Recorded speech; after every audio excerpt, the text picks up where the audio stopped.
और राधे राधे गुरुदेव, आपके चरणों में कोटि कोटि प्रणाम। गुरुदेव, हमने जो गुरु बनाए थे वे देर लोग जा चुके हैं।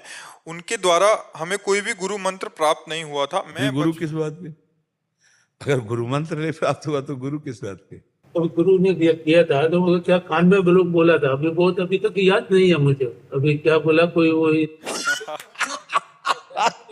बोला तो भी उन्हें को ऐसा खाली ऐसे बोला था, मगर ऐसा भूल से बोला नहीं का ये मंत्र। ये तो बहुत है आश्चर्य की बात, पहली बार हमने ऐसा आश्चर्य सुना। मंत्र पढ़ो करके ये बोला नहीं मेरे को, इसीलिए कहा कि मैं उनके शिव जी की आराधना को ओम नमो शिवाय उन्हें बोला था कि शिव को भी जल चढ़ाते रहो, शिव जी को पूजा करते रहो।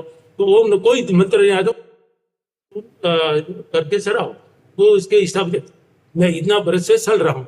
फिर उसके बाद में अभी आपका ये सत्संग सुन तो हमारा बेटा उसमें आया था कि वो श्याम सदाशिव, वो सदाशिव वही कहा कि मैं जाप ये कर रहा हूँ अभी तक, तो मुझे सही मार्गदर्शन नहीं मिल रहा है। किसी का गुरु करना है कि मुझे क्या जाप करना चाहिए। और पहली बात तो आज के बाद ये जो पंचाक्षरी मंत्र उच्चारण किया ना, अब इसको बाहर ना उच्चारण करना, ठीक है?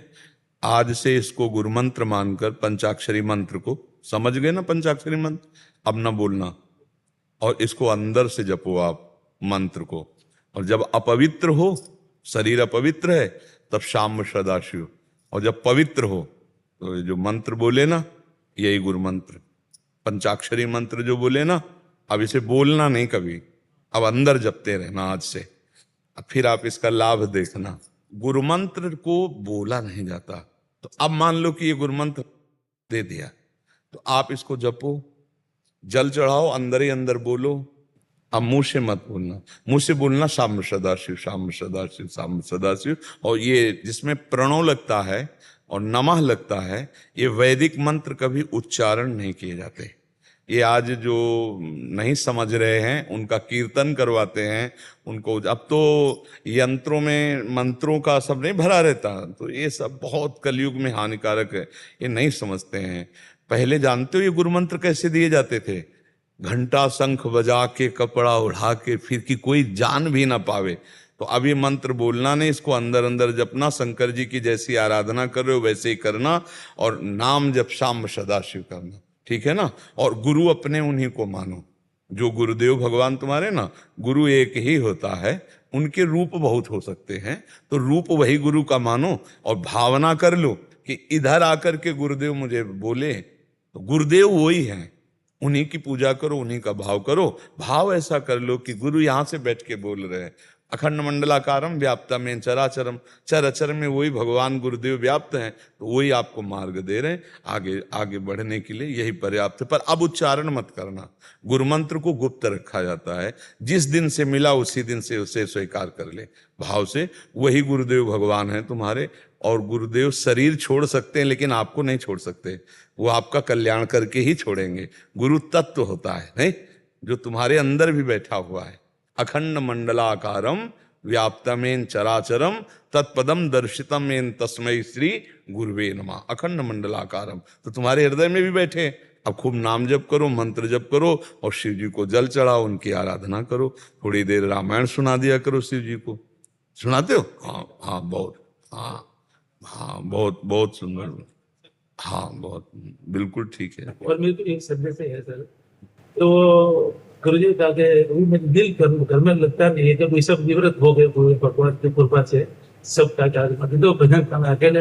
एक हमारी प्रार्थना ये मान लो कि कहीं बाहर भागने की जरूरत अब नहीं है। अगर कहीं भाग के जाते हो तो अब वृद्धावस्था है, और सच्चा संत मिलना और सच्चा मार्ग मिलना बहुत कठिन है। आप ये समझ लो, महापाखंड की बाजार। हाँ, तो इसलिए घर में रहो, आराधना करो। भगवान सर्वत्र हैं तो घर में भी तो है। कभी कभी मन आवे तो तीर्थ याटन कर लो, अपने परिवार के बच्चों को साथ लेकर। काशी है, वृंदावन है, अयोध्या है, ऐसे दर्शन कर आए। बकाया घर में रहो। अब समय नहीं रह गया कि चौथापन में विरक्त होकर कहाँ जाओगे।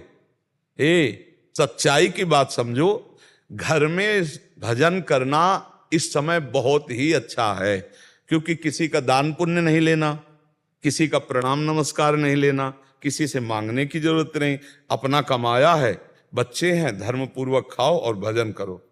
बाहर भागने की जरूरत नहीं है, नहीं तो बाहर भागने पे जितना भजन होता है वो और क्षीण हो सकता है, बढ़ नहीं सकता। अब समय नहीं रह गया, कहाँ रहोगे आप, समझो कहीं कहाँ रहोगे।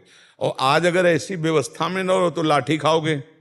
देखो ना, साधु को घेर कर मार डाला, वो कहा, हाँ वो वहां सुना था कि ऐसे। अरे भैया आज समय नहीं, अपने घर में रहो, बाल बच्चों के बीच में रहो, ये सब भगवान की फुलवारी है, जो कमाया है धर्म पूर्वक उसी से खाओ और वहीं जीवन व्यतीत करो। कहीं भागने की जरूरत नहीं। साल 6 महीना में कभी कोई तीर्थ यात्रा दर्शन करे, यानी शाम सदाशिव, घर बैठे भगवान की प्राप्ति, घर बैठे खूब नाम जप करो। जहां नाम सुमिरन करोगे वहीं भगवान आ जाते हैं, वहीं भगवान। मद भक्ता यत्र गायत्री तत्तिष्ठामि नारदा, जहां मेरे